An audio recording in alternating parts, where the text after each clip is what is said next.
Every incident writes a unique narrative. Every investigation seeks objective facts. Securing your legal rights, uncovering real justice. Stop right there. Do not move. Excuse me. This is my home. Who are you? Immigration and Customs Enforcement. You need to come with us now. Do you have a warrant? You are on my private property. Turn around. Hands behind your back. Now. Mommy! It was 7:43 on a Tuesday morning when security cameras at the residence captured something that would shock the entire nation.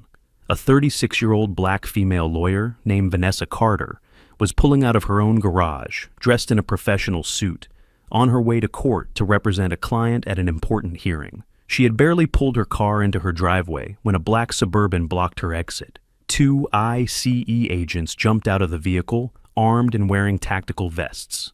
They didn't knock on her door. They didn't ask to speak politely. They simply demanded she get out of the car and submit to detention. What these agents didn't know is that every inch of Vanessa's property was covered by 4K security cameras, and what was captured in the next 20 minutes would become irrefutable evidence in one of the most significant federal lawsuits against abuse of authority in recent years. Before we dive into this absolutely insane story, tell me something. Where are you watching this from? Right now? Drop your city or country in the comments. And if you haven't subscribed to this channel yet, hit that subscribe button because stories like this can't be forgotten. They need to be told, shared, shouted for the world to hear. You won't want to miss a second of what happens next. This is one of those stories that proves reality is sometimes more absurd than any fiction. Vanessa Carter wasn't just any lawyer. She was an immigration law and civil rights specialist with an impressive track record of victories against federal agencies that abused their power. Over the past 8 years, she had won 73 of the 84 cases she took on, saving families from unjust deportation, challenging illegal detentions, and forcing ICE to follow its own regulations. She wasn't just good at what she did. She was feared by federal agents who knew she knew the law better than they did, that she didn't back down when confronted with intimidation, and that she documented absolutely everything. Vanessa was born in Chicago, daughter of teachers, grew up in a home where education and justice were fundamental values. She graduated from Northwestern University Law School, worked as a public defender for 5 years before opening her own office specializing in immigration cases. For the past 3 months, Vanessa had been particularly busy with a high-profile case.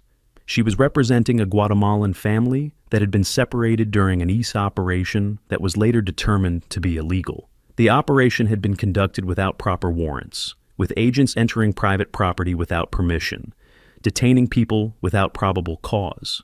Vanessa had filed a class action lawsuit, not just seeking compensation for her client, but also demanding systemic changes in ICE operations in the region. The case was gaining media attention. Journalists were covering it, politicians were making statements, and ICE was getting increasingly nervous about the negative exposure. Vanessa had received veiled threats, nothing explicit enough to report to police, but subtle comments from ICE agents during hearings, intimidating looks in courthouse hallways, strange calls to her office late at night, where the person on the other end just breathed and hung up. She didn't let it intimidate her. In fact, it only made her more determined. She had installed comprehensive security cameras around her home 6 weeks earlier, not because she was paranoid, but because she was strategic. If something happened, she wanted to have irrefutable proof.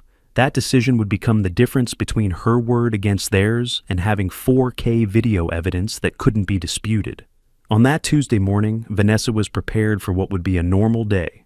She had woken up at 6:30, showered, dressed in a professional navy blue suit, reviewed her case documents while having coffee.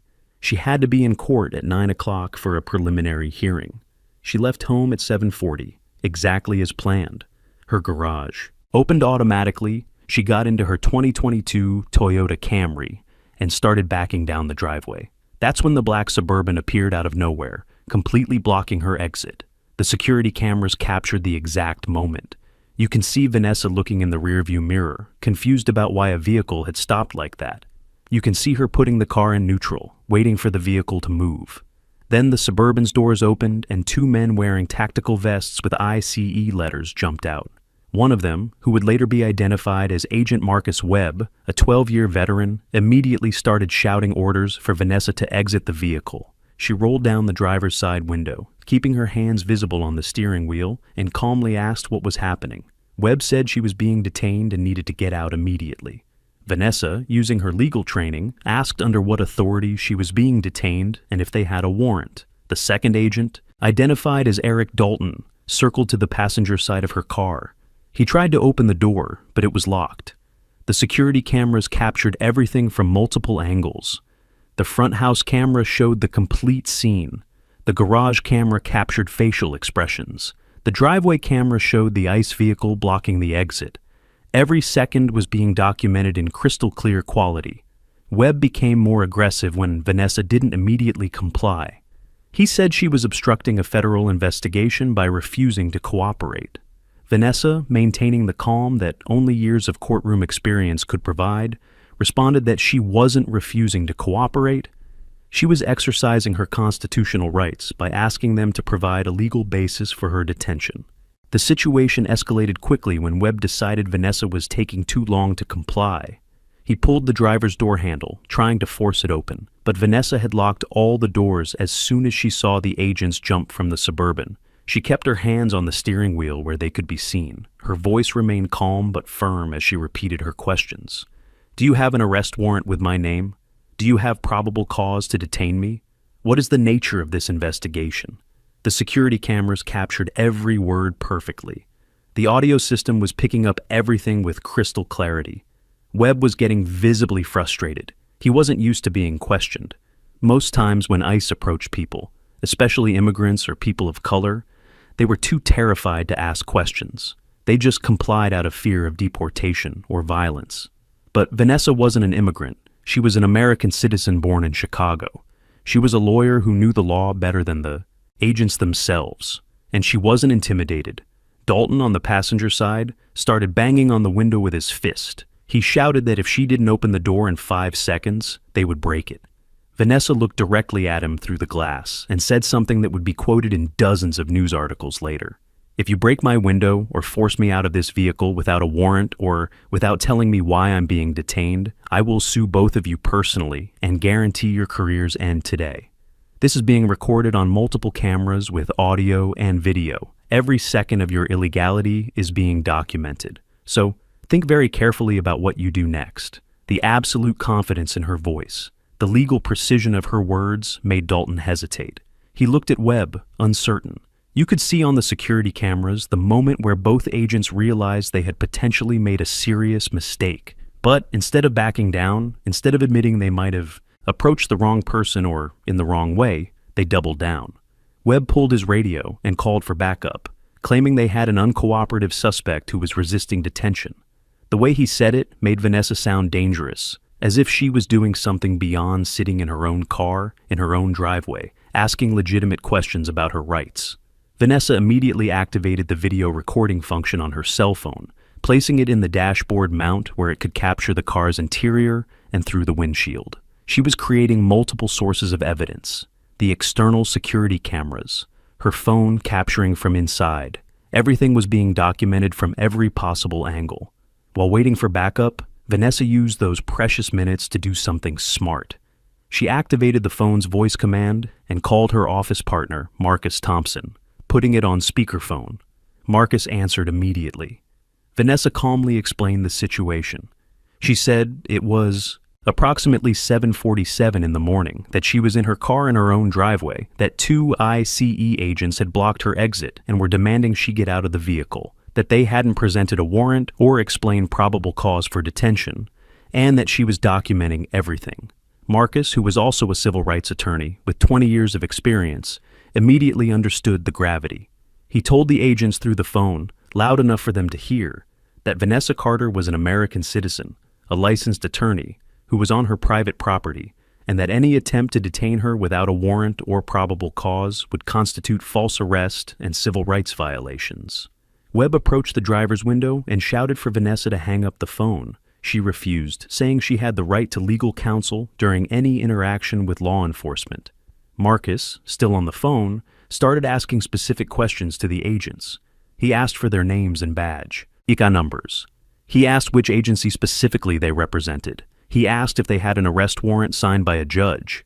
He asked what crime Vanessa was being accused of committing. Webb refused to answer any of these questions, just repeating that Vanessa needed to exit the vehicle immediately. The lack of specific answers, combined with the agent's growing aggressiveness, was making it obvious they had no legal basis for what they were doing.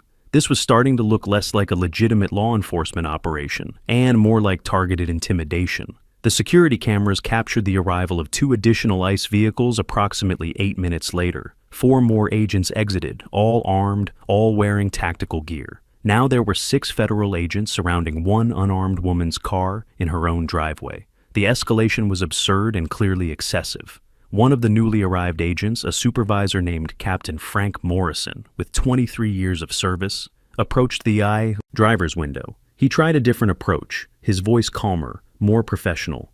He introduced himself and politely asked Vanessa to exit the vehicle so they could discuss the situation. Vanessa, maintaining her composure, responded that she would be happy to discuss anything they needed, but first needed to know why she was being detained and see any legal documentation authorizing her detention. Morrison hesitated.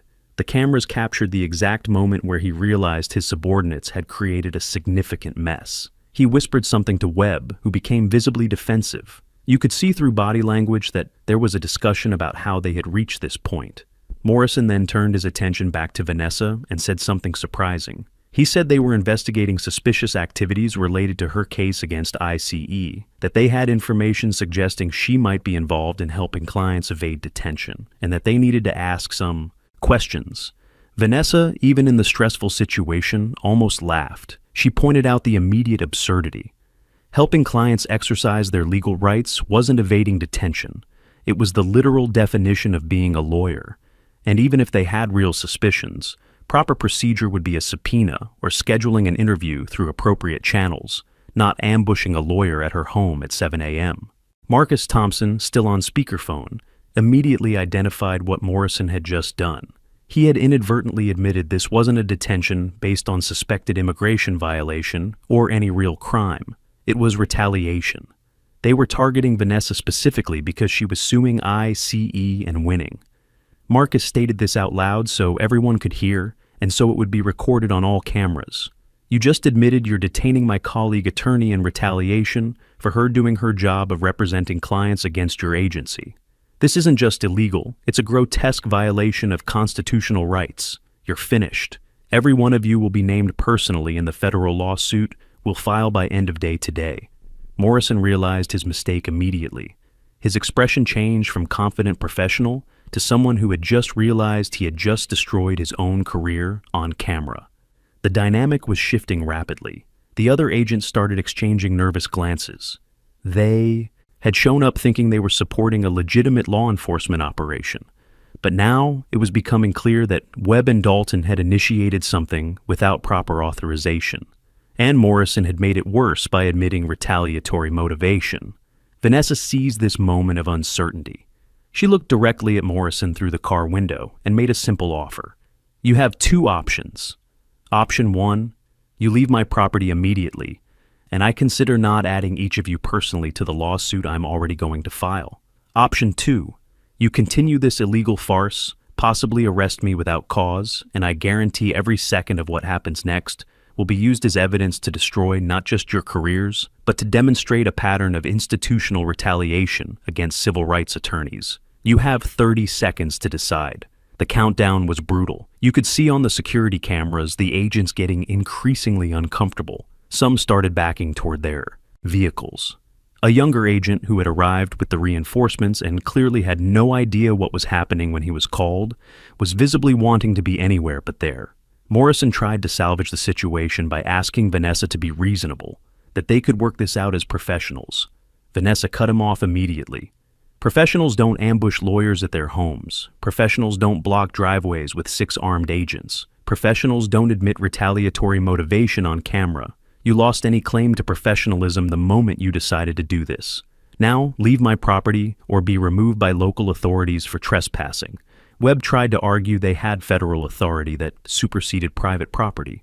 Marcus, still on speakerphone, laughed and explained that federal authority didn't include the right to detain citizens without probable cause.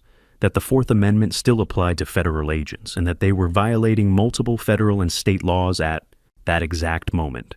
Then something happened that nobody expected. A neighbor of Vanessa's, a 67-year-old retired man named Robert Chen, who lived 3 houses down, had seen the commotion and called Atlanta police. 2 Atlanta police cruisers arrived and 2 officers exited, clearly confused about what they were seeing. 6 federal agents surrounding a woman's car in a residential driveway. The senior officer, Sergeant James Rodriguez, with 15 years of service, approached Morrison and asked what the situation was. Morrison tried to explain they were conducting a federal investigation and had everything under control.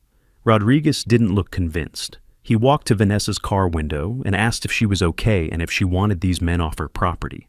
Vanessa said yes, she absolutely wanted them gone, that she had repeatedly asked them to provide legal basis for her detention, and they refused, and that she believed she was being targeted in retaliation for suing ICE in a civil rights case. Rodriguez turned to Morrison with an expression that made clear what he thought about the entire situation. He said he didn't care if they were feds or aliens from outer space. If the property owner wanted them off her private property and they didn't have a warrant, they needed to leave, or he'd start arresting people for trespassing. Morrison tried to pull federal hierarchy, but Rodriguez wasn't impressed. He pointed out that private property was private property, that constitutional rights were constitutional rights, and that if ICE had a legitimate case against Vanessa, they could get a warrant from a judge like everyone else. Morrison realized he had completely lost. He said something into his radio, and the agents started returning to their vehicles. Webb was visibly furious, slamming the Suburban's door hard. Dalton looked mostly relieved to be leaving before the situation got even worse. The ICE vehicles exited the property slowly, almost reluctantly, like children, being forced to leave after losing a fight. Rodriguez remained until all federal vehicles had departed, then returned to Vanessa's window. He apologized on behalf of the Atlanta Police Department for any stress she had experienced and said she should definitely file a formal complaint about what had just happened. He provided his business card and said he'd be happy to provide a statement as a witness if needed. Vanessa thanked him, her voice finally showing some of the tension she had been keeping under control for the past 25 minutes. She waited until the Atlanta police had also departed before finally getting out of her car. Her legs were shaking when she stood up. All the adrenaline she had been suppressing during the confrontation hit her at once. She leaned against the car, breathing deeply, processing what had just happened. Marcus was still on the phone. He asked if she was okay. She said she was physically unharmed but emotionally shaken and completely furious. Marcus said he would come pick her up immediately, that she shouldn't drive while so upset, and that they needed to start documenting everything while it was fresh. Marcus Thompson arrived at Vanessa's house 20 minutes later, bringing with him 2 other lawyers from their office and a technology specialist to help download and preserve all security footage. Vanessa led them inside, where she finally allowed the emotions she had been suppressing to come out. She cried from anger, from fear, from pure outrage about what had happened. She was an experienced attorney who had faced hundreds of federal agents in court, but having 6 of them surrounding her car in her own home, threatening her without legal basis, was a violation of her safety and dignity that cut deeply. Marcus let her process, then gently guided her through the documentation process. They needed to capture every detail while her memory was fresh. Vanessa spent the next 2 hours giving a detailed statement, timing every event, describing every word exchanged, identifying every agent by name when possible, or by physical characteristics when not. The technology specialist, a man named David Park, who had worked on dozens of civil rights cases, extracted all recordings from Vanessa's security system. There were 7 different cameras that had captured the incident from various angles. The front house camera, the garage camera, 2 driveway cameras, the side yard camera. Even the doorbell camera showed part of the action. David copied everything to multiple backup drives, creating a chain of custody that would ensure the recordings would be admissible as evidence in court. He also retrieved the recording from Vanessa's phone that had captured the car's interior and the speakerphone conversation with Marcus. When everything was compiled, they had over 40 minutes of footage from multiple angles showing the entire confrontation from beginning to end. It was devastating and irrefutable evidence. While the technical work was happening, the other lawyers started researching legal precedents and drafting lawsuit strategy. They They identified at least 7 distinct legal violations that had occurred that morning. First, illegal detention without probable cause. Second, Fourth Amendment rights violation against unreasonable search and seizure. Third, private property trespass. Fourth, retaliation against an attorney for exercising her right to represent clients. Fifth, witness intimidation in a pending federal case. Sixth, excessive use of force by sending 6 armed agents against 1 unarmed woman. Seventh, conspiracy to violate civil rights. Each of these violations carried potential civil liability for both individual agents and the agency. The legal team was building what would be one of the most comprehensive and documented civil rights lawsuits in recent years. Vanessa eventually calmed down enough to make strategic decisions about what to do next. Her first inclination was to keep this private, handle it through proper legal channels, avoid making it a media circus. But Marcus convinced her otherwise. He argued that the more public this became, the harder it would be for ICE to sweep under the rug or retaliate further. Transparency was protection. If millions of people knew what had happened, it would be much harder for something accidental to happen to Vanessa. She reluctantly agreed. They needed to tell the story before ICE could create its own narrative. They called Patricia Miller, the same Atlanta Journal-Constitution journalist who had covered the supermarket case months earlier. Patricia arrived in less than an hour, bringing a videographer and producer. When they showed her the security footage, she was speechless. She had covered police misconduct for 15 years and had never seen anything so blatant, so well documented. The story aired on the evening local news at 6 p.m., just 11 hours after the incident had occurred.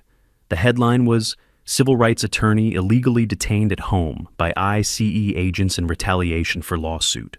The segment included an interview with Vanessa, clips from security, footage showing agents surrounding her car, audio of Morrison's admission about investigating related to her case, and legal analysis from outside experts confirming what had happened was completely illegal. The story exploded. Within an hour, it was being shared on social media. Within 2 hours, other news stations were calling, asking to do their own stories. Within 3 hours, it was being discussed nationally. The video of Vanessa sitting calmly in her car while 6 armed agents surrounded her, maintaining her composure while citing the law and demanding her rights, resonated with millions of people who were fed up with seeing federal agencies abuse their power. Civil rights organizations spoke out immediately. The ACLU issued a statement condemning ICE's actions and offering full support for Vanessa's case. The National Lawyers Guild, an organization of progressive attorneys, called this one of the most flagrant examples of government retaliation against a lawyer they had seen in decades. The American Bar Association, which rarely commented on specific cases, issued a rare statement saying they were deeply concerned about what appeared to be coordinated intimidation of a licensed bar member. Politicians started weighing in. 3 Democratic congressmen demanded immediate investigations. Georgia's state attorney general announced his office would conduct its own review to determine if state laws had been violated. Even some Republicans, usually defenders of strict immigration enforcement, expressed discomfort with what the videos showed. There was something about seeing an American citizen, a lawyer, being surrounded in her own home that crossed partisan lines. ICE was forced to respond quickly to the growing controversy. Their initial statement was weak and defensive, saying they took all allegations of misconduct seriously and would conduct a full internal review. But the public wasn't interested in internal reviews. People wanted real and immediate accountability. The videos were too clear, too documented to be explained away with bureaucratic jargon. You could see exactly what had happened. There was no ambiguity. There was no, he said, she said. There were just high-definition recordings of federal agents admitting retaliation while surrounding an unarmed attorney. Within 24 hours of the incident, Webb and Dalton were placed on administrative leave. Morrison was suspended without pay pending investigation.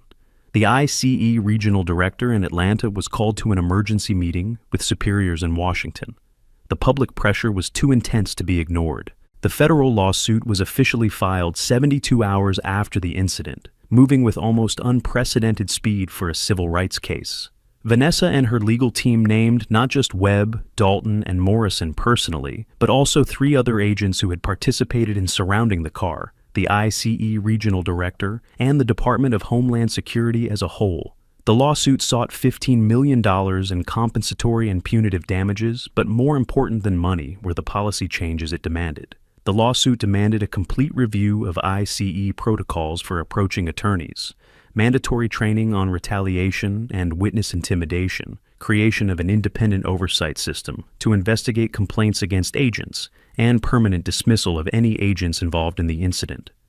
The initial petition was 89 pages and included complete transcripts of security recordings, frame-by-frame video analysis, and citations of dozens of legal precedents establishing that what had happened was flagrantly illegal. The federal government's response was initially to try to dismiss the case claiming sovereign and qualified immunity, arguing that federal agents couldn't be sued for actions taken in the course of their official duties.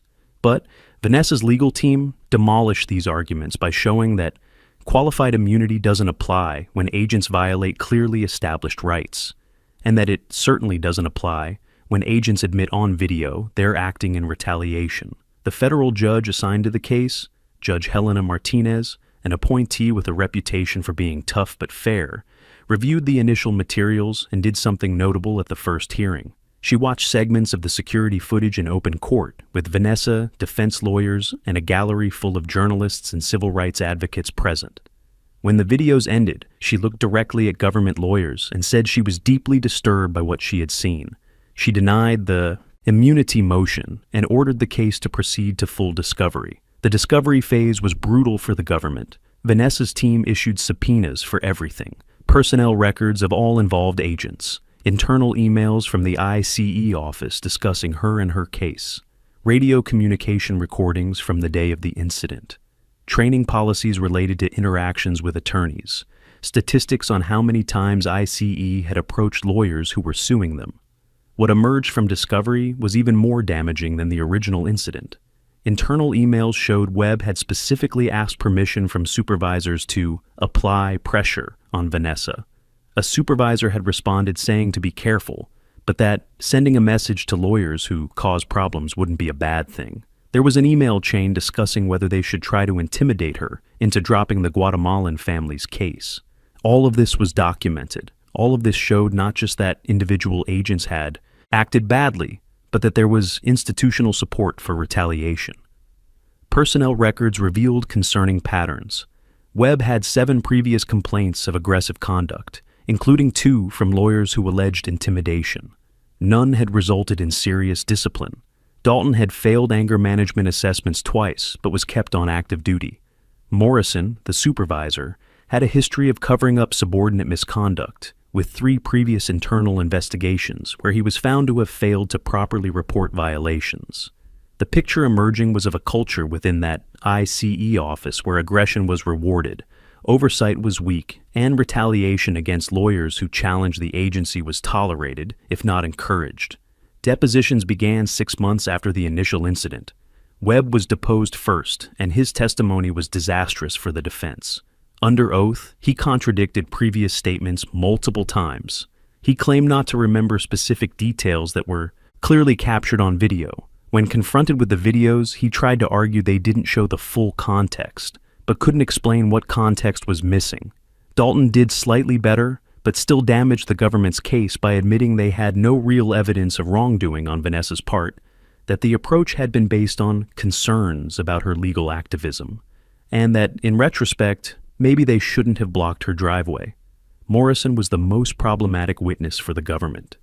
During his 7-hour deposition, he was forced to admit he knew Webb had prior complaints, but kept him on field duty anyway. He admitted none of the agents had a warrant or court order when they went to Vanessa's home. He admitted his references to investigating her activities related to the case were because supervisors were concerned she was being too effective in her representation. Each admission was worse than the last. Vanessa's lawyers had to hide their smiles as Morrison essentially built their entire case with his own testimony. As the lawsuit progressed, Vanessa's life had become simultaneously more difficult and more impactful. She had become an involuntary public figure, recognized on the streets, invited to speak at conferences, interviewed on podcasts and news programs. Part of her hated the attention, just wanted to get back to her quiet work of representing clients. But another part understood her platform could now be used to expose systemic problems and help others facing similar intimidation. She started receiving contacts from other immigration attorneys across the entire country, many sharing their own stories of ICE intimidation and harassment. Some had been followed from court. Others had received questionable subpoenas for client records. Some had been subjected to random practice inspections with suspicious frequency. What Vanessa had experienced wasn't an isolated incident. It was part of a national pattern of immigration agencies, trying to intimidate legal representation that made their work harder. Vanessa began collecting these stories, documenting them, connecting affected attorneys to each other. She helped form a network of immigration rights lawyers who supported each other, shared strategies for dealing with intimidation, and collectively pushed for policy changes. Her case became a rallying point for a larger national conversation about how federal agencies treated legal dissent and whether attorneys should fear retaliation for doing their job too well. Academic articles were written analyzing the case. Law schools began using it in curricula on professional ethics and courage under pressure. Vanessa hadn't asked to become a symbol, but understood the responsibility that came with it. If her case could make things slightly safer for the next attorney who challenged ICE, then it was worth all the stress and exposure. The trial was scheduled to begin 14 months after the initial incident, but 3 weeks before the trial date, something significant happened that would change the trajectory of the entire case. The Department of Justice made a substantial settlement offer 3 weeks before trial. The offer included $8.5 million for Vanessa, but money was only part of what made the settlement significant. The federal government agreed to implement policy changes throughout ICE nationally. Every agent would be required to complete 120 hours of training on constitutional rights, focusing on how to interact with attorneys. Any agent approaching a lawyer representing clients against ICE would have to obtain prior approval and document legal justification. An independent oversight office would be created to investigate retaliation against attorneys, and Webb, Dalton, and Morrison would be permanently fired with certifications revoked. Vanessa spent days reviewing terms, ensuring changes were binding. The hardest decision wasn't about money, but whether settlement would leave issues unresolved. A trial could establish stronger legal precedent, but would mean months or years consumed by the case, reliving trauma repeatedly. After discussions with her team and family, Vanessa accepted the settlement, not because it was easier, but because policy changes would have immediate impact. The settlement was announced at a press conference that attracted national media. Vanessa explained that while money couldn't undo the violation, the changes meant future attorneys would have protections that didn't exist before. She talked about how the case was never just about her, but about every lawyer intimidated for defending clients vigorously, about ensuring our legal system worked without attorneys fearing retaliation. Webb, Dalton, and Morrison lost their careers permanently. Webb tried to appeal through the federal union, but with videos, internal emails, and his own testimony against him, there was no defense. His appeal was denied in 3 weeks. He tried to find work in private security, but his name was tainted. Google search brought up dozens of articles with videos of him, yelling at an unarmed attorney. No respectable employer wanted that liability. Dalton disappeared from public life, moving to another state. Morrison faced the hardest fall, from captain with 20 years to unemployed and radioactive in the industry.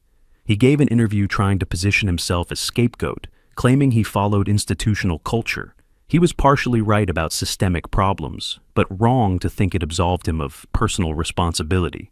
The Atlanta ICE office underwent complete restructuring. The regional director was transferred, 3 supervisors demoted, 17 agents mandatorily retrained. The culture of unchecked aggression and tolerated retaliation was officially recognized and addressed. Whether this would change long-term behavior or just make agents more careful about getting caught remained to be seen. But there were now mechanisms for accountability. Vanessa's case became one of the most cited in jurisprudence on government retaliation against attorneys. It was taught in law schools as an example of proper documentation and professional courage. The video of her refusing intimidation, citing law while surrounded by armed agents, was viewed millions of times, inspiring law students who wanted to do social justice work. Vanessa used part of the settlement to expand her practice, hiring 2 lawyers focused on government retaliation and misconduct. She created a nonprofit foundation providing free legal support for attorneys facing intimidation for representing immigration clients. The foundation offered training on documenting encounters with federal agencies, rights when approached, and how to respond to retaliation. In the first 2 years, it helped 43 attorneys across the country facing various degrees of intimidation. Having a network ready to respond immediately proved effective in de-escalating situations and ensuring agencies knew there would be consequences. The security cameras that captured the incident are still at Vanessa's house. She maintains them and added more, saying hope isn't a security strategy. Documentation is protection. Other attorneys followed her example, installing comprehensive systems, creating cloud records, preparing for effective work, potentially making them targets. It's sad reality that attorneys defending the vulnerable must take such precautions. Vanessa continues taking immigration cases, some against ICE itself. She still faces federal agents in court. But now there's tacit understanding. Agents know who she is, what happened, that she won't be intimidated, documents everything, and retaliation will cost careers. The lesson goes beyond individual rights or law enforcement reform. It's about the value of irrefutable evidence when truth is disputed. The cameras transformed word against word into clear documentation. It's about knowing rights and having courage to exercise them when armed authorities demand obedience. It's about transparency, making injustice public so it can't be swept away. And it's about a lawyer who just wanted to go to work, but became a symbol of resistance to abuse of power. Vanessa never asked for that role, but assumed it with determination, transforming trauma into change that would protect others. Sometimes justice prevails, and when it prevails, it should be documented, celebrated, and used as foundation to continue fighting for a system where rights are respected, power is checked, and attorneys can defend clients without fearing retaliation. Integrity is a lifelong quest, and education remains your strongest asset. Thank you for tuning in and promoting institutional transparency.